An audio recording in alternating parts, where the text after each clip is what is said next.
আদালতের মাধ্যমে সিআইডি বাংলাদেশ ব্যাংকের রিজার্ভ চুরির মামলায় ফিলিপাইনের আরসিবিসি ব্যাংকের $81 মিলিয়ন বাজেয়াপ্ত করেছে প্রায় 9 বছর আগে 2016 সালে।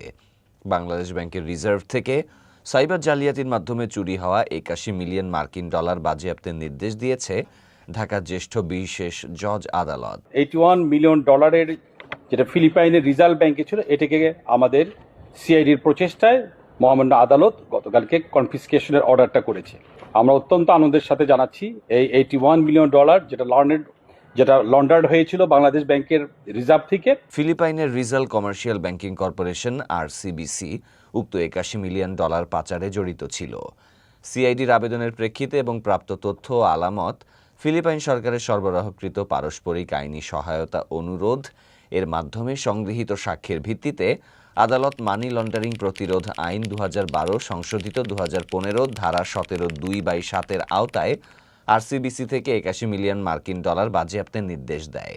তদন্তে প্রমাণিত হয়েছে যে আরসিবিসি এর তৎকালীন প্রেসিডেন্ট ও সিইও লরেনজো ট্যান, জুপিটার ব্রাঞ্চের ম্যানেজার মাইয়া সান্তোস ডিগুইতো এবং ব্যাংকের প্রধান কার্যালয় ও জুপিটার ব্রাঞ্চের আরও কয়েকজন কর্মকর্তা 5টি ভুয়া অ্যাকাউন্ট খোলার মাধ্যমে চুরি হওয়া অর্থ পাচারে সরাসরি জড়িত। ফিলিপাইনের আদালত ইতোমধ্যেই সংশ্লিষ্ট কর্মকর্তাদের দোষী সাব্যস্ত করেছে এবং দেশটির কেন্দ্রীয় ব্যাংক আরসিবিসি এর ওপর বড় অঙ্কের জরিমানা আরোপ করেছে। 2016 সালের 16 ফেব্রুয়ারি আরসিবিসি মাত্র $68,000 বাংলাদেশ ব্যাংকে ফেরত দিয়েছিল, যা তাদের পক্ষ থেকে অর্থ ফেরতের প্রথম পদক্ষেপ ছিল। তদন্তে আরও প্রমাণিত হয়েছে যে এই ঘটনাটি কেবল ব্যক্তিগত পর্যায়ে সীমাবদ্ধ ছিল না, বরং বাংলাদেশের মানি লন্ডারিং প্রতিরোধ আইন 2012 এর ধারা 27 অনুযায়ী আরসিবিসি কর্পোরেট সত্তা হিসেবে সম্পূর্ণভাবে মানি লন্ডারিং অপরাধে জড়িত ছিল। এটা কিছু প্রসিডিউরাল ব্যাপার আছে, বাট আপনি জানেন একটি ব্যাংকের কিন্তু সবচেয়ে বড় মূলধন হচ্ছে তার একটা ইমেজ। এটা রিজার্ভ ব্যাংকের ইমেজের সাংঘাতিক রকম ভাবে এটা হানি করবে এবং আমরা মনে করি তারা বোর্ড ডাউন হতে বাধ্য হবে। খুব সহজেই এটা ফেরত আসবে বলে আমরা দৃঢ়ভাবে বিশ্বাস করি এবং আমাদের সকল প্রচেষ্টাগুলো আমরা অব্যাহত রাখবো। আদালত নির্দেশ দেয় যে আরসিবিসি থেকে বাজেয়াপ্ত হওয়া পুরো $81 মিলিয়ন বাংলাদেশ সরকারের কোষাগারে ফেরত পাঠাতে হবে। আমি মানুষ হয়ে থাকি মামা, নেক্সট আর পরিবহন চালানো মামা, এই আছে কানে ধরলাম, জীবন আর পরিবহন চালানো মামা, আমার জীবনে শিক্ষা আজকে পেয়ে গেছি মামা।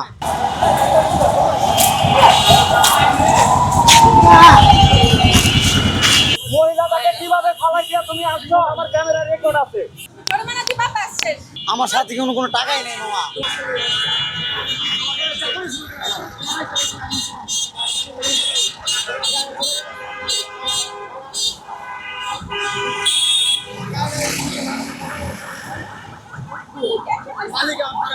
চলে গেল আসেন আমার সাথে, আমার গাড়িতে নাম্বার লিখে দেবো, আমার মোবাইল রাখছে, আমার গাড়িটা চলে যেতেছে, আমি জরিমানা করে দিয়ে দেব। ম্যাডাম ছেড়ে দেন, আমরা যাচ্ছি। আচ্ছা আচ্ছা আচ্ছা আচ্ছা গায়ে দিয়ে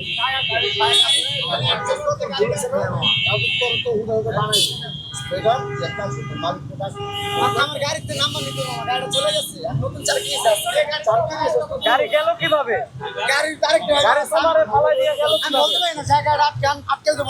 না আমি গাড়ি আটকে মানুষ না মামা, তোমরা এইভাবে মানুষ মেরে ফেলো। হুট করে বামে যায়া যে বাইকটারে ফালাই দিচ্ছে, মানে ওদের তো কোনো টাইম টেবিল থাকে না, হুট করে বামে যায়, হুট করে ডাইনে যায়, হুট করে বামে যায় বাইকটারে ফালাই দিল। ফালাই দেওয়ার পরে ওনার পায়ে ব্যথা পেলো, ব্যথা পাওয়ার পরে মহিলাটা বললো এই তুমি দাঁড়াও। ও না দাঁড়াইয়া ও গাড়ির আরো জোরে টান দিল, পরে আপু আবার পড়ে গেল, একেবারে রাস্তায় 2-3টা পোল্টি খাইলো। পোল্টি খাওয়ার পরেও ওরে জ্যামের কারণে আমরা এখানে এসে দাঁড়া করাইতে পারছি না, তো ও তাও চলে যেত। এখন ও হচ্ছে একটা বড় গাড়ির ড্রাইভার ভাইয়া, ওর ভিতরে তো এতটুকু মানবতা থাকা উচিত। ঠিক আছে যে একটা মানুষ ভাই একটা মানুষকে ফালাই দিছি, আমি অন্তত একটু দাঁড়াই। উনি পড়ে গেছে এটা সত্য, তারপরে আমার গাড়ি যাত্রীরা আমার সাথে রাত করতেছে, আমি ভাই ডরে নাম দিচ্ছি, সত্যি কথা আমি ড্রাইভার। হ্যাঁ লাইসেন্স আমার গাড়ির ভিতরে, লাইসেন্স মানি ব্যাগ আমার গাড়ির ভিতরে। বাইকারের দোষ ছিল না তোমার দোষ ছিল? এখানে আমার বাম্মুরা বাচ্চা বসা ছিল, বুঝছেন, আমি বামে নিয়ে দিয়েছি, আমার স্টাফ অত বাইরে খেয়াল করে না, তাই যখন ঢুকে গেছে এরপর আমার স্টাফ খেয়াল করছে বাড়ি খাওয়ার পরে। আমি নগদ বেরিক করছি, পরে যাওয়ার সাথে সাথে বেরিক আমার গাড়ি। কিছু করা হবে না। আমার সাথে কোনো টাকাই নেই মামা। আমার গাড়িটা চলে গেছে, গাড়িটা নিয়ে করে দাও। ওর সাইডে দাঁড়াইতে বলছি, ও সাইডে না দাঁড়ায় ও কি করলো? আমাদের গাড়ি তিনজন নিয়ে পড়ছি ভাই, আমার গাড়ি তো অনেক ক্ষয়ক্ষতি হয়েছে, তো আমার গাড়িতে গিয়ে দেখতে হবে, আমি তো ভাই গাড়ি দেখার সময় পাই নাই, ও তো সাথে সাথে দৌড় দিল। কি করলো? ও এটার উপর যা মানে আমার ফিসা তুমি একজন তোমার গাড়ি আমার কেউ আসবে না। সমস্যা নাই, আমার যদি আপনি মারতে পারেন কাটতে পারেন, এটা তো আমার যা মনে হচ্ছে আপনি তাই করেন। তোমার আমার বাসা আমি যদি মানুষ হয়ে থাকি মামা, নেক্সট টাইম আর পরিবহন চালানো মামা, এই আছে কানে ধরলাম, আমি প্রাইভেট চালাম মামা, জীবন আর পরিবহন চালাম না মামা। আমার জীবনে শিক্ষা আজকে পেয়ে গেছি মামা। আমার ড্রাইভার আমার গাড়িটা আমার ছেড়ে চলে গেছে, তাহলে এই গাড়ি কি বিষয়ে চালাম মামা কোন? এর চেয়ে বড় কোনো দুর্ঘটনা হলে আমার যদি পাবলিক মাইরেও ফেলে আমার গাড়ি কি হইব না আমার কাছে মামা। জামাতের ভিতরে যে খারাপ নেই তা না, শুধু যে সারা দুধ দিয়ে দেওয়া তা না, তাকে মধ্যে যদি এতই ইসলাম ধর্ম যদি এতই ভালোই দল জাতন, তাই চরমনাই হতো না। তাহলে ইসলাম মানে একটাই দল হতো, সেটা হলো জামাত। মানে চরমনাই মানে এ দল সে দল, জামাতের ভিতরে কেন ভাগ আছে? তাহলে আমাদের ভিতরে হিংসার কারণে যদি আমাদের আজকে দেশের পরিস্থিতি এই। জামাতের জনপ্রিয়তা বেশি, জামাতকে ক্ষমতায় এখনো আসতে গেলে এখনো দেরি আছে। এখনো যদি কাউ কিভাবে দেরি আছে, আমরা মা চাষিরা বোনিরা যেভাবে রাস্তাঘাটে চলতেছে, এই জামাতকে আসলে এইভাবে চলতে পারবে না। তাই জামাতকে সহজে আসতে দেবে না, আমি দেবো না, আরেকজন দেবে না, এইভাবে যে আমরা সতর্ক না, আমার সব ভুল, এই ভুলের মাধ্যমে আমরা সবাই আছি। আমরা মেয়ে ছেলেরা যেভাবে বেড়াচ্ছে, কাপড় নেই, উন্না নেই, কিচ্ছু নেই, স্বাধীনভাবে বেড়াচ্ছে। আর জামাত জান আসবে, আজকের কি সমস্যা, চলো নামাজ পড়তে যাই, দোকান বন্ধ করেন, আজকের গেল না, পরের দিন আসবে, দোকান বন্ধ করে চলো নামাজ পড়তে যাই, পরের দিন আসবে শাটার বন্ধ করে দেবে। তাই জামাতকে সহজে আসতে দেবে না। বিএমপি যে ভালো দল, তাদেরও দোষ হয়ে গেছে। জাতীয় পার্টি ভালো দল, তাকেও দোষ হয়ে গেছে। আওয়ামী লীগ একটা সবথেকে বাংলাদেশের শ্রেষ্ঠ দল, তাকেও দোষ হয়ে গেছে। এখন নতুন দল হয়ে দাঁড়াইছে জামাত। আর জামাতের মধ্যে যে খারাপ হইবে না, এখন কি করে বলবেন? ভালো মন্দ এখন তো বোঝার কোনো কায়দা নাই। আমরা তো হলো মুখের কথায় বিশ্বাসী, আর ওদের ভিতরে তো খারাপ হবে না। আমি ভালো করবা না আর 10 জন খারাপ করবে না, ওরাও এই দেশের থেকে একসময় পালাতে হবে। আর এই বাংলাদেশে এমন একটা জিনিস হয়ে গেছে, এই বাংলাদেশ নিয়ে সব দেশের প্রধানমন্ত্রী পালানি লাগবে। এই বাংলাদেশের থেকে শুরু করে নেপালে প্রধানমন্ত্রী পালাইছে, বাংলাদেশের প্রধানমন্ত্রী পালাইছে, এবার ভারতের মোদী সরকার সবাই তো পালাতে পারে। এইভাবে তার দেশ চালাবে কিনা? এইভাবে এই করতে করতে দেশ, সব দেশ এক সময় দেশের গৃহযুদ্ধ বাজিয়ে যাবে দেশে। আওয়ামী লীগ অবশ্যই আবার ব্যাক করবে ভাই, যেটা 5 বছর হোক আর 10 বছর হোক, আবার ব্যাক করবেই। অনেকটা ভয়ঙ্কর, আওয়ামী লীগ অনেকটা ভয়ঙ্কর হয়ে দাঁড়াবে। আওয়ামী লীগ একটা ভালো এবং অনেকটা মানে বলতে চাইলে অনেকটা আমাদের দেশের জন্য ভালো ছিল। আমাদের যেমন মেট্রো এটা করছে, এটা মেট্রো করতো, পদ্মা সেতু করছে ভাই, পদ্মা সেতু কিন্তু কখনোই করার চিন্তা ভাবনা কেউ করে নাই। ঠিক আছে না, অত অনেকটাই উন্নয়ন করছে আমাদের বাংলাদেশে। এখন আমার দ্বারা মনে হইতেছে যদি আওয়ামী লীগ না থাকে ভাই, নির্বাচন আমার পক্ষে সুবিধা মনে হইতেছে। এখন সে একটা ভুল করছিল, অবশ্য আমাদের সিনিয়র ভাইয়েরা যারা আন্দোলন দিয়া তাদের নেতৃত্ব থেকে মানে ভাই নেতৃত্ব থেকে তারা নামাই দেওয়া হয়েছে, তার পদ থেকে নামাই দেওয়া হয়েছে, এটা কোনোভাবেই মেনে নেওয়া যায় না আমার দ্বারা। এখন আপনাদের বিভিন্ন ধরনের মন মানসিকতা থাকতে পারে, যার যেমন যেটা ভালো লাগে। আমার কাছে মনে হইতেছে এটা কোনোভাবেই ভালো হয়নি। এখন শেখ হাসিনা অনেকটা উন্নয়ন করছে আমাদের দেশে ভাই, এটা যেটা বলতে হবে। এখন ডক্টর ইউনূস স্যার যে আমাদের নেতৃত্ব দিতেছে, দেশ চালাইতেছে, Awami League is coming back বলতে পারেন বাংলাদেশে। আবার যদি আওয়ামী লীগ আসে অনেক ভালো হবে। আওয়ামী লীগ অবশ্যই আবার ব্যাক করবে ভাই, যেটা 5 বছর হোক আর 10 বছর হোক, আবার ব্যাক করবেই। অনেকটা ভয়ঙ্কর, আওয়ামী লীগ অনেকটা ভয়ঙ্কর হয়ে দাঁড়াবে। যে যেমনভাবে তাকে তাড়িয়ে দেওয়া হয়েছে, আমি বলতে চাচ্ছি না, তারপরও যারা তাকে যেমনভাবেই তাকে দেশ থেকে তাড়াইছে, ঠিক তাদেরকেও তেমনভাবেই দেশ থেকে তাড়ানো উচিত।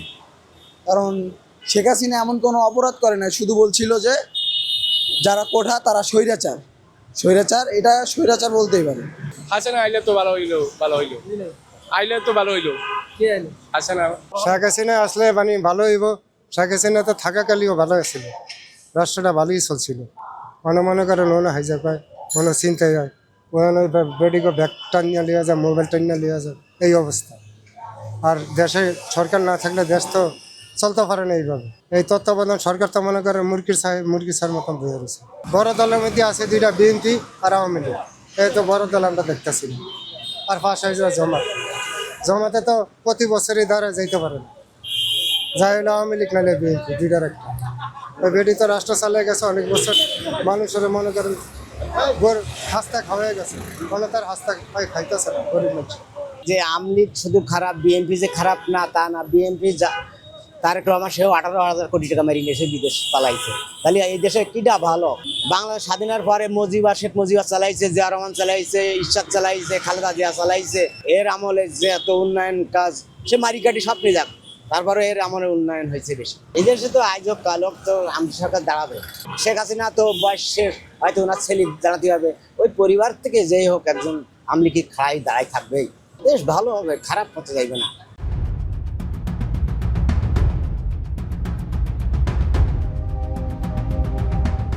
অন্তর্বর্তী সরকারের প্রধান উপদেষ্টা অধ্যাপক মুহাম্মদ ইউনুস জাতিসংঘ সাধারণ পরিষদের ৮০তম অধিবেশনে যোগ দিতে আজ দিবাগত রাতে যুক্তরাষ্ট্রের নিউ ইয়র্কের উদ্দেশ্যে ঢাকা ত্যাগ করবেন।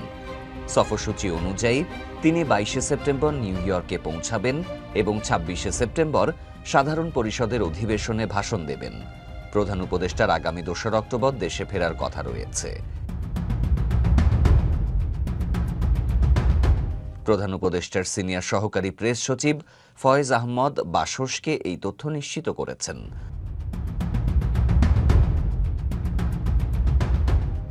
সফরে প্রধান উপদেষ্টার সাথে ৪ জন রাজনৈতিক নেতা থাকছে: বিএনপি মহাসচিব মির্জা ফখরুল ইসলাম আলমগীর, জামায়াতে ইসলামী নায়েবে আমির সৈয়দ আব্দুল্লাহ মোহাম্মদ তাহের, জাতীয় নাগরিক পার্টি এনসিপি সদস্য সচিব আখতার হোসেন এবং বিএনপির ভারপ্রাপ্ত চেয়ারম্যান তারেক রহমানের পররাষ্ট্র বিষয়ক উপদেষ্টা হুমায়ুন কবির।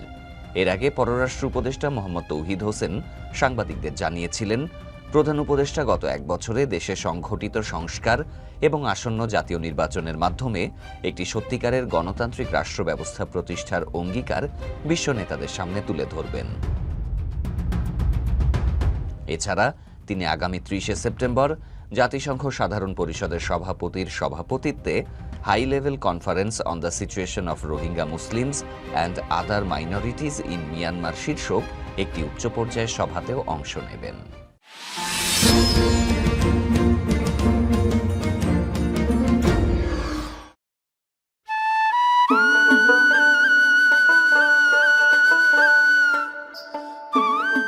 উত্তরাঞ্চলে প্রতি বছর নষ্ট হচ্ছে হাজার হাজার কোটি টাকার ফসল। উত্তরাঞ্চলের কৃষকরা প্রতি বছর প্রচুর ফসল ফলালেও সঠিক সংরক্ষণ বা বাজার ব্যবস্থার অভাবে ক্ষতিগ্রস্ত হচ্ছেন সবচেয়ে বেশি। মাঠেই নষ্ট হচ্ছে প্রায় ৭ থেকে ৮ লাখ টন ফসল, যার আর্থিক মূল্য প্রায় ২৫০০ কোটি টাকা। উত্তরাঞ্চলে প্রতি বছর প্রায় ২২ লাখ টন আলু উৎপাদিত হয়, এর মধ্য থেকে ৫ থেকে ৫.৫ লাখ টন নষ্ট হয়, যার আর্থিক ক্ষতি দাঁড়ায় ৭০০ থেকে ৭৫০ কোটি টাকা। নওগাঁ ও রংপুরে আমের ক্ষেত্রেও একই অবস্থা। নওগাঁয় গত মৌসুমে ১ থেকে ১.৫ লাখ টন আম নষ্ট হয়েছে, ক্ষতি প্রায় ৬০০ কোটি টাকা। রংপুরের বিখ্যাত হাড়িভাঙা আমের ১০ থেকে ১৫% নষ্ট হয়, ক্ষতি প্রায় ৩৬০ কোটি টাকা। শীতকালীন সবজির ক্ষেত্রেও নষ্টের হার ২৫% পর্যন্ত, যার আর্থিক ক্ষতি ২৫০ থেকে ৮০০ কোটি টাকা। কৃষকরা বলছেন, হিমাগারে জায়গা পেতে হলে আগাম বুকিং দিতে হয়, আর ভাড়াও বেশি, ফলে অনেকেই কম দামে ফসল বিক্রি করে লোকসানে পড়ছেন।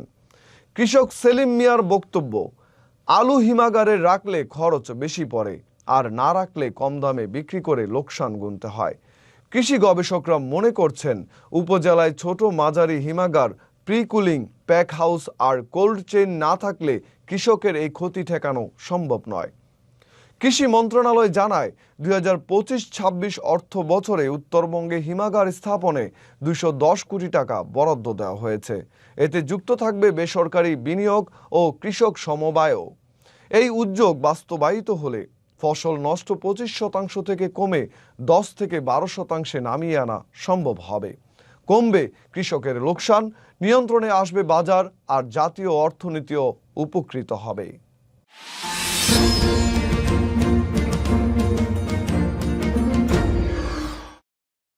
পূর্ব অঞ্চল ভূমিবেষ্টিত। এই কথার পরিপ্রেক্ষিতে গতকাল প্রদ্যোৎ দেব শর্মা, ওটা INI একটা সংবাদ মাধ্যম, সেখানে সাক্ষাৎকারে সে বলেছে যে বাংলাদেশের প্রধান উপদেষ্টার এই বক্তব্যের প্রেক্ষিতে চট্টগ্রাম বন্দর আমাদের দখল করে নেওয়া উচিত। দখল, এই শব্দটি বলেছে, দখল করে নেওয়া উচিত চট্টগ্রাম। এটা সেই সময় হাতছাড়া হয়ে গেছে। 1948 সালে এটা তার বক্তব্য যে আমরা নানা ঘটনার মধ্যে দিয়ে আমরা সেদিন একসাথে হয়েছি। ওটা একটা করণবিন্দু রাজ্য ছিল, আমরা ভারতের সাথে আছি, কিন্তু অনেক কিছু আমাদের হাতছাড়া হয়ে গেছে বক্তব্যে। কিন্তু প্রদ্যোৎ দেব শর্মা উনি বোধহয় জানেন না, ত্রিপুরার মহারাজা যেদিন ছিলেন তিনি কিন্তু জিন্না সাহেবের কাছে গিয়ে বসেছিলেন যে পাকিস্তানে যদি আমি যোগ দেই তাহলে ত্রিপুরার স্ট্যাটাস কি হবে। রূপবার জন্য বাংলাদেশি মানুষের যে অন্তর্নিহিত চেতনা, সে হয়তো ওটার মানে দর্শনগত বিশ্লেষণ হয়তো জানে না, কিন্তু অন্তর্গত যে তাগিদ সৃষ্টি করে, সেই তাগিদটাই সৃষ্টি করে হচ্ছে বাংলাদেশি জানা। সে হয়তো নাম দিয়ে সংজ্ঞায়িত করে।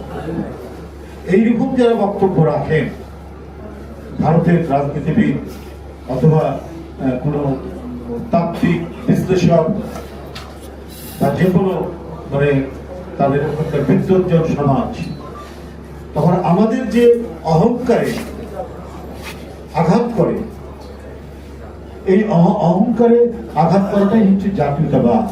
আবার সারা বাংলাদেশের ডেফিনিশন যেটা, সেই ডেফিনিশনের শিরোনাম হচ্ছে বাংলাদেশের জাতীয়তাবাদ, এবং এটিকে অত্যন্ত স্তরে স্তরে বিশ্লেষণ করেছেন এবং এর একটা তাত্ত্বিক রূপ দাঁড় করিয়েছেন মারুফ মল্লিক। এটা একটা অসাধারণ কাজ তিনি করেছেন। আজও এই জন্য প্রাসঙ্গিক যে আজকে আমরা দেখেছি যে নানা সময়ে ভারতের রাজনীতিবিদরা নানা ধরনের বয়ান তৈরি করে বাংলাদেশের বিরুদ্ধে ক্রমাগত অপপ্রচার চালিয়ে যান। এবং গতকালও একটি ঘটনার কথা আমি যেটি উল্লেখ করলাম, তখন এই বইটি আমার মনে হয় বাড়িতে বাড়িতে প্রতিটি মানুষের কাছে যাওয়া উচিত। এটা কিন্তু পল্টন ময়দানের মিটিংয়ে আসিনি আমরা এখানে কিছু শিখতে এসেছি। আমাকে যখন আমন্ত্রণ জানানো হয়েছিল আমি তাৎক্ষণিকভাবে বলেছি যে আমি এখানে যাব, কারণ এই বিষয়ে আমাদের সবার অনেক কিছু শেখার। এবং সেই কারণে আমি দুইজন ব্যক্তিকে ধন্যবাদ জানাই। প্রথমত জনাব রিজভী সাহেব, যিনি নিজে আমাকে ফোন করে এই অনুষ্ঠানে আসার কথা বলেছিলেন, এবং দ্বিতীয়ত জনাব ডক্টর মারুফ মল্লিক সাহেব, যিনি এই বইটির রচয়িতা। আমি বইটি কিন্তু এখানে আসার আগে পাইনি, এখানে আসার পরে আমি বইটির একটি কপি পেয়েছি। কাজে আমি যে এখানে কথা বলার জন্যে প্রস্তুত হয়ে আসবো বইটি পড়ে, সেটা কিন্তু আমি করতে পারি। তখন আমি কি করেছি, আমরা তো প্রতিদিন সেমিনারে যাই। আপনারা জানেন যে আমরা কে কিভাবে যান আমি সেটা বলতে পারবো না, তবে আমি যখনই প্রায় প্রতিদিনই যেটা বলছি যে সেমিনারে যাই, আমি আমার ছাত্র জীবনের মতো প্রত্যেকটি সেমিনারে যাবার আগে আমি বইপত্র ঘেটে, আজকাল ইন্টারনেট ঘেটে বা যেভাবে হোক কিছু তথ্য সম্বন্ধে অবহিত হয়ে সেই সেমিনারে যাওয়ার চেষ্টা করি। কারণটি হচ্ছে এই জনাব রিজভী সাহেব এবং মারুফ মল্লিক সাহেব যখন আজকের এই প্রোগ্রামটির কথা আমার কাছে উল্লেখ করেছেন, তখন আমার কেন জানি মনে হয়েছে যে এইখানে এই অনুষ্ঠানে গিয়ে যদি আমি এক্সটেম্পোর বা তাৎক্ষণিকভাবে কথা বলি, তাহলে আমি এই অনুষ্ঠানটির প্রতি অবিচার করব। এবং যেই কারণে আমি আজকে বিষয়বস্তুর উপরে কিছুটা ধারণা নিয়ে আমি একটি লিখিত বক্তব্য তৈরি করেছি, যেটা আমি আজকে পড়ব। কাজে আপনারা বুঝতে পারছেন যে আজকের এই আলোচনার বিষয়বস্তুটি শুধু আমরা যে কয়েকজন এখানে মঞ্চে বসে আছি, আমরা যে কয়েকজন এই কক্ষের ভিতর রয়েছি এবং আমাদের এই বক্তব্য বাইরে প্রচার করে দেওয়ার জন্য কষ্ট করে আপনারা মিডিয়া যারা এখানে এসছেন, শুধু তাদের বিবেচনার বিষয় নয়, এই বিষয়টি কিন্তু বাংলাদেশের 18 কোটি মানুষের বিবেচ্য বিষয় এবং বিষয়টি এত গুরুত্বপূর্ণ এবং এত মৌলিক যে আমরা এ সম্বন্ধে যদি আমাদের বাংলাদেশের মানুষের সঠিক উপলব্ধি না থাকে তাহলে কিন্তু আমরা হয়তো জাতি হিসেবে নিজেরা বিস্মৃত হয়ে যেতে পারি। আমরা যখন ভারতবর্ষের অংশভুক্ত ছিলাম প্রায় 200 বছর সেই ঔপনিবেশিকতার কবলে ছিলাম। মজার বিষয় হচ্ছে সেই ইংল্যান্ডেও কিন্তু একটি অত্যন্ত অদ্ভুত ঘটনা ঘটে এবং সেটা হচ্ছে বিলাতের ম্যাগনা কার্টার ইতিহাস, যে ব্রিটেনকে সারা বিশ্ব ঔপনিবেশিকতার প্রতিভূ হিসেবে দেখে, সারা বিশ্ব চিহ্নিত করেছিল সেই ব্রিটেনকে রাজতন্ত্র হিসেবে, সেখানেও কিন্তু রাজতন্ত্রের বিবর্তন আসে।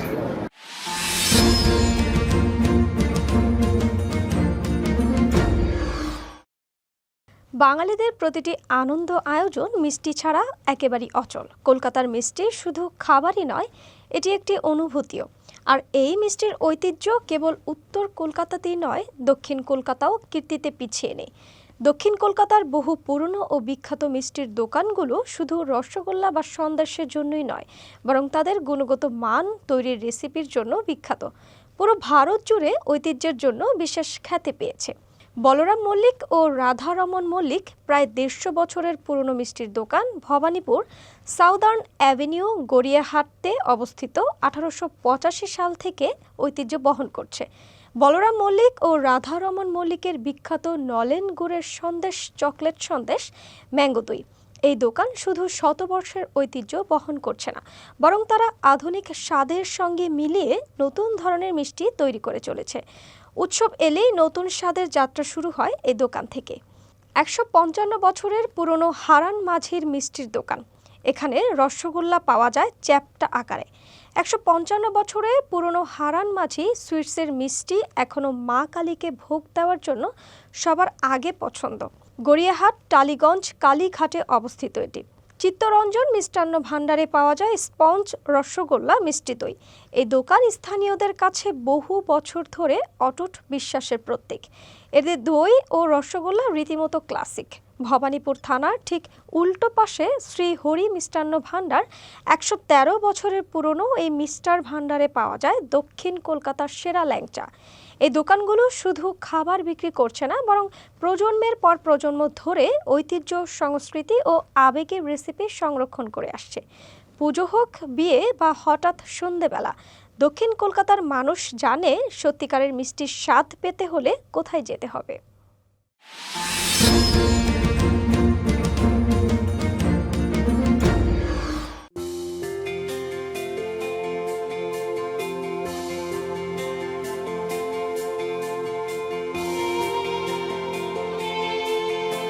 স্বামীরা সারা বছর কৃপণতা করলেও আজ কিন্তু স্ত্রীকে প্রশংসায় ভাসাতেই পারেন না। কোনো আজগুবি কথাবার্তা বলছি না, আজ সারাদিন প্রাণ খুলে শুধু স্ত্রীর প্রশংসা করুন।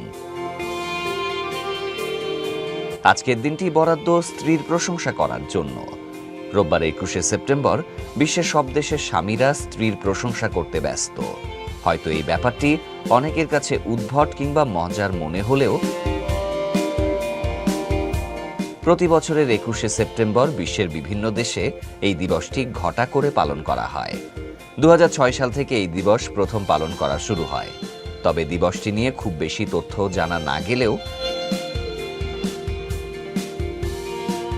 মনে করা হয় স্ত্রীর প্রশংসা দিবসটি মূলত স্ত্রীদের সম্মান জানানোর জন্য উদযাপন করা হয়। দিনটিতে কোনো সরকারি ছুটি না থাকলে দম্পতিদের জন্য বিশেষভাবে উদযাপিত হয়। সেপ্টেম্বরের 3য় রোববার পালিত হয় এই দিবস। স্ত্রীর প্রতি স্বামীর ভালোবাসা দেখানোর উদ্দেশ্যে এই দিবস পালন করা শুরু হয়। নারীদের সম্মানে নারী দিবস, মা দিবস পালন করা হয় অনেক আগে থেকেই। কিন্তু স্ত্রীর কাজের মূল্যায়ন এবং সম্মানের জন্য এই দিনটির প্রয়োজনীয়তা অনুভব করেন সবাই। স্বামীর কাছ থেকে পাওয়া সামান্য একটু প্রশংসা নারীদের কাছে বহু মূল্যবান। সংসারের সুখ আনতে অবশ্যই পুরুষের উচিত বিভিন্ন কাজে স্ত্রীর প্রশংসা করা। এতে স্ত্রীর মন ভালো থাকবে এবং আপনার প্রতি তার সম্মান ও ভালোবাসা বাড়বে। আপনি মুখে যদি বলতে একটু লজ্জা পান তাহলে মেসেজেও জানাতে পারেন। আবার সোশ্যাল মিডিয়ায় স্ত্রীর প্রশংসা করে একটি পোস্ট লিখতে পারেন। যদিও এটি একটু বাড়তি শো অফ মনে হতে পারে অনেকের কাছে, কিন্তু এতে আপনার স্ত্রী খুশি হবেন, আর স্ত্রী খুশি থাকার মানে হচ্ছে সংসারে সুখ বজায় থাকা। আজ অফিস থেকে ফেরার পথে স্ত্রীর জন্য নিয়ে যেতে পারেন একগুচ্ছ গোলাপ, দোলন চাঁপা কিংবা বেলি ফুলের মালা। খোঁপায় পরিয়ে দিতে দিতে খানিকটা প্রশংসা করতেই পারেন।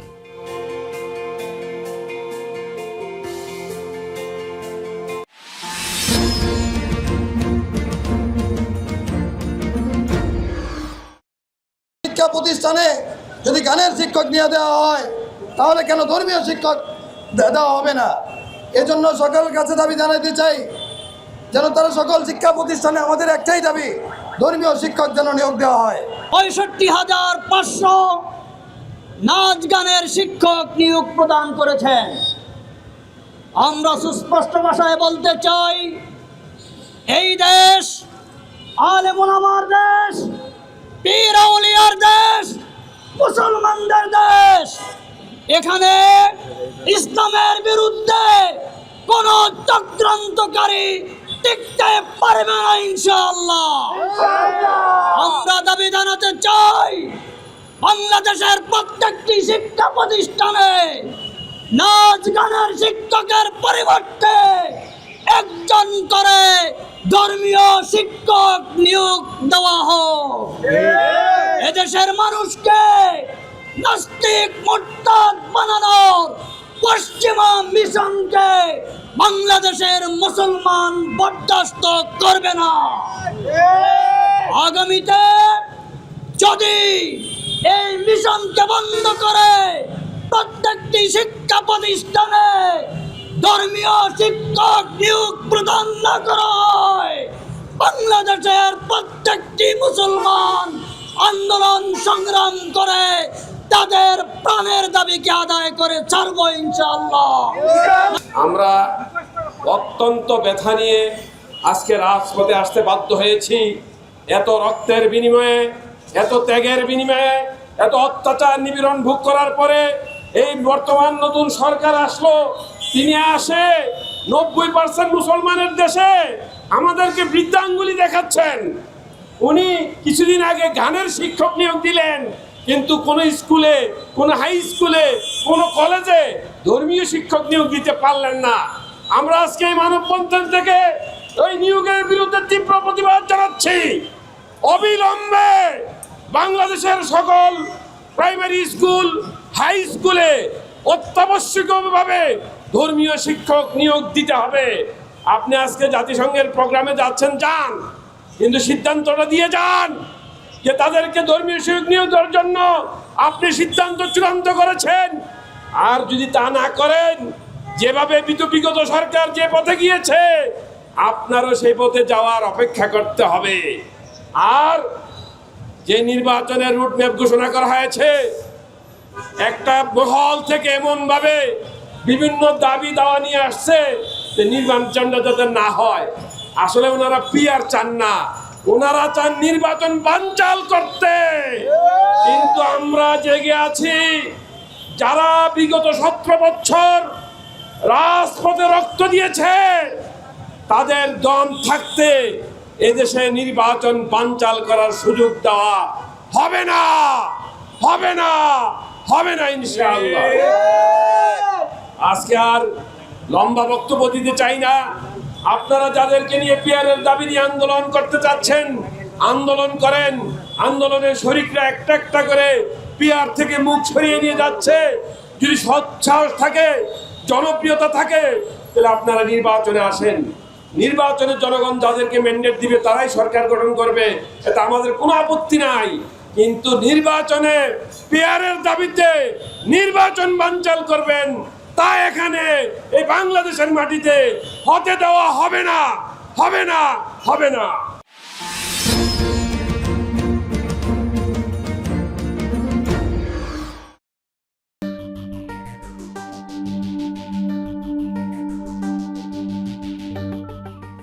শহরের আশেপাশের প্রাথমিক বিদ্যালয়ে পড়া 92% শিশুর লালায় উচ্চ মাত্রায় নিকোটিন শনাক্ত হয়েছে, যারা মূলত পরোক্ষ ধূমপানের শিকার। সম্প্রতি প্রকাশিত একটি গবেষণায় এমন ভয়াবহ তথ্য উঠে এসেছে। রাজধানীর সিরডাপ মিলনায়তনে আয়োজিত তামাকমুক্ত প্রজন্ম আইন শক্তিশালীকরণে নাগরিকদের ভাবনা শীর্ষক এক গোল টেবিল বৈঠকে এ তথ্য জানানো হয়। শিশুদের পাশাপাশি নারীরা কর্মক্ষেত্রে 19%, 38% গণপরিবহনে, নিজ বাড়িতে 37% পরোক্ষ ধূমপানের শিকার হচ্ছেন। কর্মক্ষেত্রে 19%, 38% গণপরিবহনে, নিজ বাড়িতে 37% পরোক্ষ ধূমপানের শিকার হচ্ছেন। এছাড়াও তামাক ব্যবহারের ফলে প্রতি বছর 1,61,000 মানুষ মারা যাচ্ছেন। পঙ্গুত্ব বরণ করছেন প্রায় 4 লাখ মানুষ। তামাকের অর্থনৈতিক বিষয় আমেরিকান ক্যান্সার সোসাইটির হিসেব তুলে ধরে বলা হয়েছে, 2017 থেকে 18 অর্থ বছরে তামাক ব্যবহারের অর্থনৈতিক ক্ষতির পরিমাণ 30,560 কোটি টাকা। অথচ একই সময়ে এই খাত থেকে অর্জিত রাজস্ব আয় 22,810 কোটি টাকা। গোলটেবিল বৈঠকে বক্তারা বলেন, অর্থনীতির আলোচনায় কেবল রাজস্ব হারানোর শঙ্কা নিয়ে সীমাবদ্ধই থাকলে চলবে না।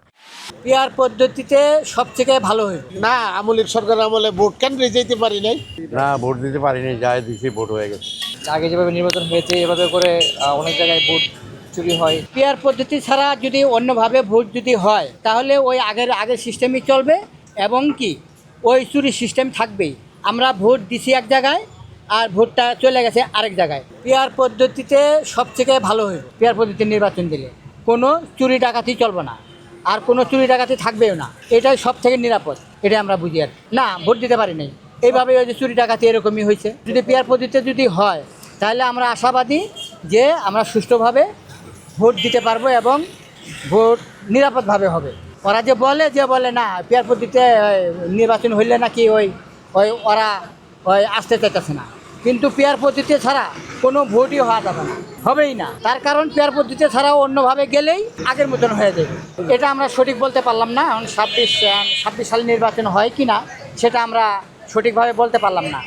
যদি নির্বাচন হয় তাহলে পেয়ার পদ্ধতিই হবে। এবার নির্বাচনটা অন্যান্য নির্বাচনের থেকে অনেক উন্নত হবে এবং কি অনেক নিরপেক্ষ হবে।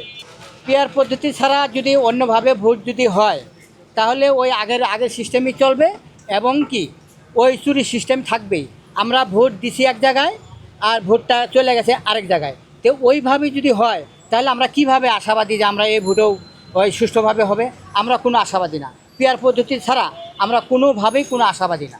আমরা আগের মতো অনেকভাবে দেখেছি যে আগে যেভাবে নির্বাচন হয়েছে এভাবে করে অনেক জায়গায় ভোট চুরি হয়, তারপরে অনেক চিন্তাই হয়। তো এখন যে নতুন যে পেয়ার পদ্ধতি এটা অনেক দেশে এটা প্রচলিত আছে।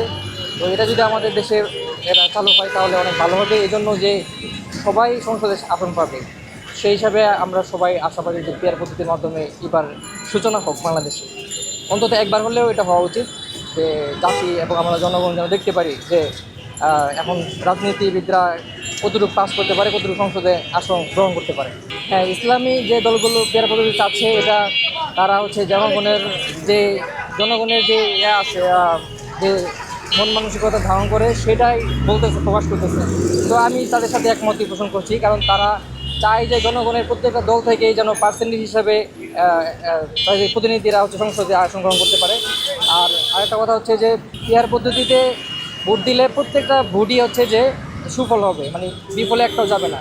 আমি যে আমার প্রার্থীকে ভোট দিব সে একটা পার্সেন্টেজ সেখানে জমা হবে। তো শিওর আমি মনে করি যে পেয়ার পদ্ধতিটা সব থেকে ভালো হবে। হ্যাঁ, আমরা সুষ্ঠু ভালো একটা নিরপেক্ষ নির্বাচন চাই আর কি। আমরা না পেয়ার পদ্ধতি নির্বাচন এটা কোনো না, এগুলা গ্রহণযোগ্য না। এগুলো হলো বাউতাবাজি। এগুলা যারা পাইবো না, আসন পাইবো না, এরা চাইতেছে এগুলা করার জন্য। কথা কোনটা বোঝে? আমরা সুষ্ঠু নির্বাচন যাই, জনগণ যেভাবে ভোট দিব সেই করো না। আমলিক সরকার আমলে ভোট কেন্দ্রে যেতে পারি নাই, ভোট দিতে পারি নাই। ভোট হয়ে গেছে কেন্দ্রের থেকে আমাদেরকে করে নিচ্ছে, মামলা খাইয়া। তো আমরা এমনি হয়ে গেছি। কথা বলতে নেই। হ্যাঁ, ভোট দিব, অবশ্যই দিব। তো ভোট দেবো না কেন? 16 বছর ভোট দিতে পারি নাই। কথা কোনটা বলতে দিতে নাই, কোনো ভোটে দিতে পারি নাই। সিটি কর্পোরেশন দিতে পারি নাই, আর কোনো ভোট দিতে পারি নাই। হাসিনার সন্ত্রাসীরা এই কাজ কারবার করছে এলাকার মধ্যে, করছে এরা অস্ত্র লইয়া করছে। কথা বলতে এরা এই অবস্থা করছে। না, এখন কোনো ভোট ভয় নাই, ইনশাল্লাহ ইনশাল্লাহ। এখন বর্তমানে কোনো ঝামেলা নাই, চলতেছে, খাইতেছি, ডাল ভাত খায় শান্তি আছে। আর সামনে কি হয় এটা বলা যায় না। এখন যেটা আইব সেটাই চলবো, সমস্যা কি, যেই আসবে এটা তো জোরের কিছু নাই। না, ভোট দিতে পারিনি, যায় দিছি, ভোট হয়ে গেছে। হ্যাঁ, ভোট যেটা প্রাপ্য সেটা তো দেবো, যদি যায় পাই।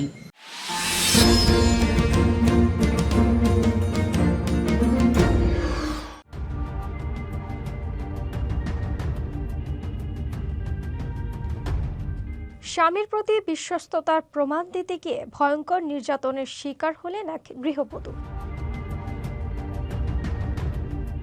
ভারতের গুজরাটের শ্বশুরবাড়ির লোকজন তাকে জোর করে ফুটন্ত তেলের মধ্যে হাত ডুবিয়ে দেয়। পুলিশ জানিয়েছে, বিয়ের পর থেকেই ওই নারীর চরিত্র নিয়ে সন্দেহ করত শ্বশুরবাড়ির সদস্যরা। মানসিক ও শারীরিক নির্যাতন চলতেই থাকত। গত 16 সেপ্টেম্বর পরিস্থিতি ভয়াবহ মোড় নেয়। ননদ যমুনা ঠাকুর, নন্দাই মনুভাই ঠাকুর সহ 4 জন কুসংস্কারের নামে তাকে জোর করে ফুটন্ত তেলে হাত চুবাতে বাধ্য করে। চিৎকার শুনে প্রতিবেশীরা ছুটে এসে তাকে উদ্ধার করে হাসপাতালে পাঠায়। বর্তমানে তিনি গুরুতর আহত অবস্থায় চিকিৎসাধীন। এ ঘটনায় 4 জনকে গ্রেফতার করেছে পুলিশ।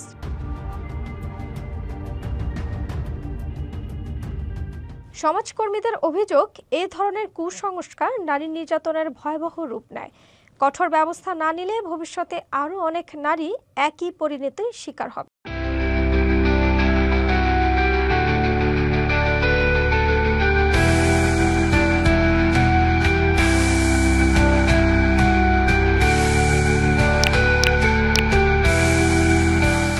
দুর্গাপূজা ঘিরে ভারতের বাজারে বাংলাদেশি ইলিশের চাহিদা তুঙ্গে। তবে বাজারে গিয়ে ক্রেতারা পড়েছেন বিপাকে, কারণ প্রতি কেজি ইলিশ কিনতে গুনতে হচ্ছে আকাশ ছোঁয়া দাম। ন্যূনতম রপ্তানি মূল্য, বাংলাদেশ সরকার ইলিশ রপ্তানির জন্য ন্যূনতম মূল্য নির্ধারণ করেছে প্রতি কেজি $12.50, যা ভারতীয় মুদ্রায় প্রায় 1100 রুপি। ফলে বাজারে পৌঁছানোর আগেই দামের চাপ বাড়ছে। হোলসেল মার্কেটে যেমন হাওড়া বা শিলিগুড়ি প্রতি কেজি ইলিশ বিক্রি হচ্ছে 1500 থেকে 1800 রুপিতে। খুচরা বাজারে বড় ইলিশ কিনতে গুনতে হচ্ছে 2000 থেকে 2500 রুপি পর্যন্ত। উৎসবের মৌসুমে চাহিদা বেশি থাকায় ছোট ইলিশও বিক্রি হচ্ছে উচ্চ মূল্যে। দাম বাড়ার কারণ, বাংলাদেশ সরকারের নির্ধারিত ন্যূনতম রপ্তানি মূল্য, নদীতে ইলিশের সরবরাহ কমে যাওয়া, সীমান্ত শুল্ক, পরিবহন খরচ ও মধ্যস্থতাভোগীদের দাপট, দুর্গাপূজা উপলক্ষে বাড়তি চাহিদা। ক্রেতাদের প্রতিক্রিয়া, কলকাতার গাড়িয়াহাট ও মানিকতলা বাজারে গিয়ে দেখা যায় অনেকেই দাম দেখে হতাশ। সাধারণ ক্রেতারা বলছেন এমন দামে ইলিশ কেনা সাধ্যের বাইরে। আবার অনেকেই আশা করছেন উৎসব শেষে বাজারে দাম কিছুটা হলেও কমতে পারে। বাংলাদেশি ইলিশ এখনও বাঙালির উৎসবের অনিবার্য অংশ। তবে দামের আগুনে সাধারণ মানুষের পাতে এ বছর হয়তো ইলিশের পরিমাণ কমতে পারে।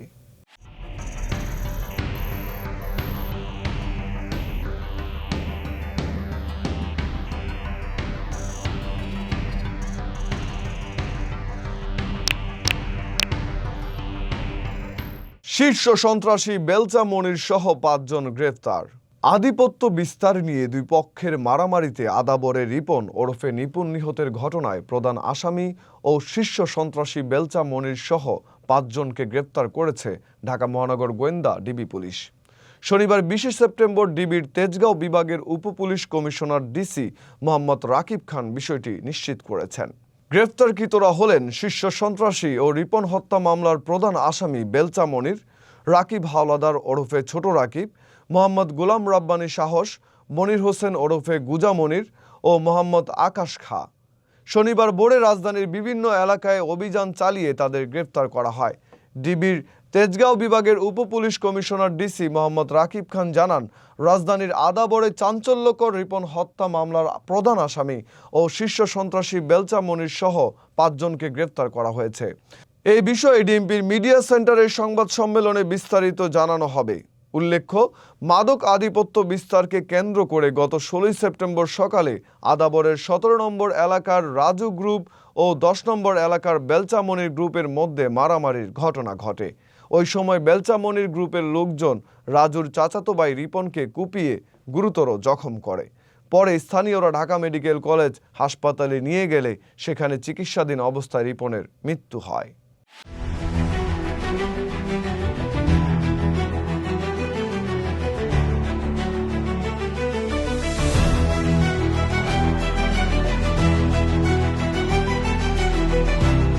দু সালের 5ই আগস্ট পদত্যাগ করেননি সাবেক প্রধানমন্ত্রী শেখ হাসিনা।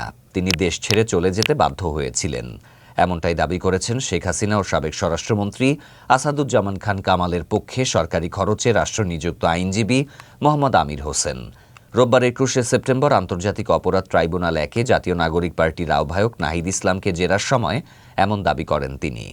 জুলাই আগস্টে সংঘটিত মানবতাবিরোধী অপরাধের মামলায় শেখ হাসিনা সহ 3 জনের বিরুদ্ধে 47তম সাক্ষী হিসেবে সাক্ষ্য দেন নাহিদ ইসলামের জবানবন্দিতে দেয়া বক্তব্য প্রত্যাখ্যান করেন আমির হোসেন। শেখ হাসিনা ও কামালকে নির্দোষ দাবি জানিয়ে তিনি আরও বলেন, আন্দোলন দমনে হেলিকপ্টার ও মারণাস্ত্র ব্যবহারের কোনো নির্দেশ দেননি শেখ হাসিনা। মূলত জনগণের জানমাল ও শান্তি শৃঙ্খলা রক্ষার্থে সর্বোচ্চ চেষ্টা করেছেন। এছাড়া 2024 সালের জুলাই আগস্টে কোনো মানবতাবিরোধী অপরাধ সংঘটিত হয়নি, তাই এই আসামিরা অপরাধের জন্য দায়ী নন। 2024 সালের 3রা আগস্ট সরকার পতনে ডাকা 1 দফা কর্মসূচি দীর্ঘদিনের পরিকল্পনার প্রতিশ্রুতি ছিল। এই আন্দোলনের পেছনে দেশি বিদেশি শক্তির হাত ছিল। দেশি বিদেশি শক্তির ইন্ধন ছিল বিধায় ডক্টর মুহাম্মদ ইউনূসকে অন্তর্বর্তীকালীন সরকারের প্রধান হওয়ার প্রস্তাব দেয়া হয়েছিল। এ সময় স্টেট ডিফেন্সের বক্তব্যের আপত্তি জানায় প্রসিকিউশন। তাদের মতে এই মামলায় এমন আলোচনা করার সুযোগ নেই, মামলা সম্পর্কিত কথা বলাই উত্তম।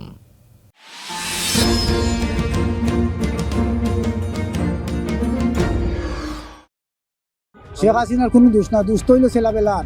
কিন্তু বিএনপি সরকারের ক্ষমতায় আলি পারা দেশ আবার এলোমেলো হয়ে যাবে। তোমার আব্বার খালি মাল নেই, দেশের জনগণের মাল।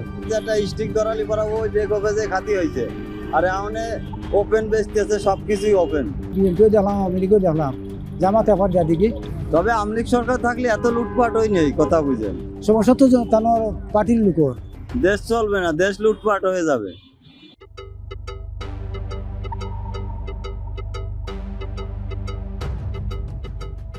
মনে যে আমার জায়গায় দহলরে নিয়ে গেছে, আমার বড় ভাই বিএনপির সাথে মিশিয়ে আমার জায়গা দহলরে নিয়ে গেছে আপন ভাই। কিভাবে মনে হয় যে আমার দাম দিছিল 30 লাখ টাকা, আমি বেশি নেই। এখন পরবর্তীতে জোর হইলে লোকজন এই টাকা, প্রচুর টাকা হয়ে গেছে বড় ভাই, বুঝছেন। এত পরিমাণ টাকা হয়েছে, মানে ছেলে থাকে 25 বছর ইটালি, ওই টাকার গরমে আমার জায়গা জোর জলমরে নিয়ে গেছে। এখন আমার বিচার আচার জায়গার সাথে থাকতাম, তারা এখন ধরেন নাই, এই হিসেবে জোর জলমরে নিয়ে গেছে। বিএনপি বিএনপি করতে আসে নাই, তাই তিলকে আমার জায়গা নিয়ে গেছে। আর যদি আসে তাহলে যেটুকু আছে ওটুকু তো আমার সরাই দিতে টাইম লাগবে না। পদক্ষেপ বলতে আমার লোকজন, এখন আমি থাইলেও 25 বছর ঢাকা, আমার এলাকার লোকজনও আমার সাথে সেরম নাই। আমার মা আছে, সে আমার দিকে আছে, থাকলে হবে কি। এখন এই যে টাকা পয়সা খরচ করতে হবে, আমি তো নিজে খাতে পারি না। সে টাকা পয়সা আমি মামলা মকদ্দমা পারবো কোয়ানে। মামলা করছিলাম আগে, কিন্তু ওই যে পতনের পরে লোকে আর মামলা টামলা না, ওরা জোর হয়ে নিয়ে গেছে। আমার কোনো দলই নাই এখন। তবে আমলিক সরকার থাকলে এত লুটপাট হই নেই, কথা বুঝেন। তারা আগে এক জায়গায় মানুষ যে জায়গা মনে হয় যে নেশাযুক্ত মানুষ পাইতো না, মানে ভয়তে পলাই খাইতো, আর এখন সেটা যে কোনো জায়গা পাওয়া যাচ্ছে, কিনতেছে, খাইতেছে ওপেন। এতে মানুষ জীবত পালা সব নষ্ট হয়ে খারাপ হয়ে যাইতেছে। বেশি হচ্ছে এখন কোনো পুলিশেরই নাই। আগে একটা মনে হয় যে একটা স্টিক ধরালি পরা ওই বেগবে যে খাতি হয়েছে, আর এখন ওপেন বেচতেছে, সবকিছুই ওপেন। হ্যাঁ, আমলিক সরকারই তো আবার দরকার। তাছাড়া সে সারা দেশ না আলিয়ে যে 1 বছর হয়ে গেছে, তাহলে তো দেশ ভালো মতো চলতো। দেশ তো চলতেছে না, অনেক ওই যে লুটপাট করতেছে, একজনের জায়গা আর একজন দখল করতেছে। হ্যাঁ, চিন্তাই তো পড়েছি। চিন্তায় পড়ে আমার প্যাসেঞ্জারের কাছে টাকা নিয়ে গেছে 50,000 পিস্তল দেখায়। এই মাস 2 আগে ওই কাকরাইল মোড়েতে ফকিরাফল সিঙ্গেলেতে আমারই তো গুলি করবে, আমি ব্রেক করি না গাড়ি। পরে আমি যেই পিস্তল দেখাচ্ছি তখন ভয়তে আমি গাড়ি ব্রেক করি। এখন দিন যাচ্ছে খুব খারাপ। আগেই ভালো ছিল, আগে যে কোনো জায়গা যাইও শান্তি ছিল। আর এখন মানুষের রাত 12টার পরে এক যাইতে আর এক জায়গা যাতে পারে না। মহিলা মানুষ এবং সোনা দানা হোক আর কানের তা হোক ছিঁড়ে নিয়ে যেতেছে।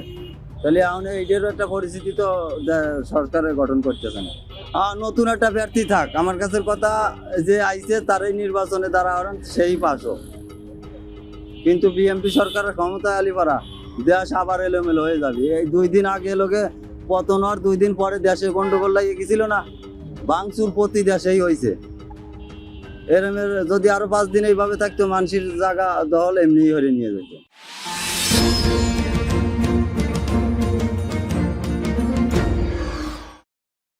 দুবাই আন্তর্জাতিক ক্রিকেট স্টেডিয়ামে দারুণ উত্তেজনাপূর্ণ ম্যাচে জয় পেয়েছে বাংলাদেশ।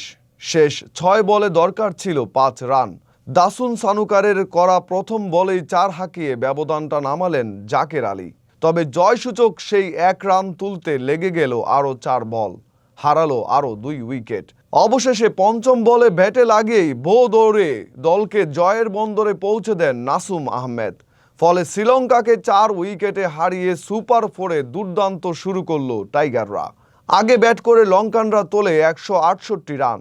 দলের হয়ে সর্বোচ্চ অপরাজিত 64 রান করেন দাসুন সানাকা।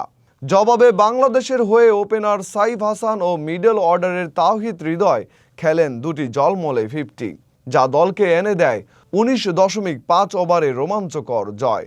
গ্রুপ পর্বে আফগানিস্তানের বিপক্ষে লঙ্কানদের জয়ে বেঁচেছিল বাংলাদেশের সুপার 4 আশা।